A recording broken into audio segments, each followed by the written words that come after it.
Hey guys, Ryan here from AZ Quail Today. Just wanted to share with you a tip for today. In this video, you'll see just how to correct a point.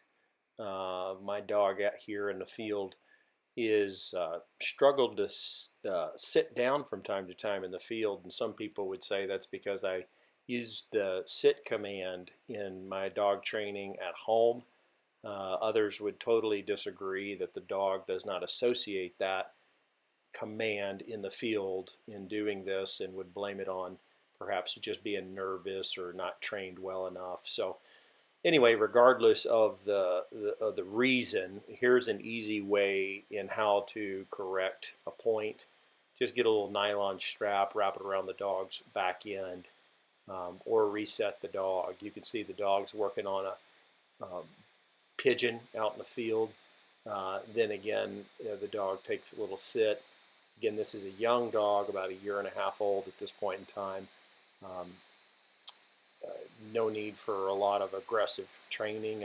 Here in this video, I just wrap the strap around the dog and then reset the point. So I'm going to kick up the bird here and shoot a blank, and then the dog will retrieve. So anyway, that's just one easy way in which you can help correct your dog's point out in the field, and then maybe get your dog to retrieve. Hope that helps. We'll see you soon from AZ Quail Today.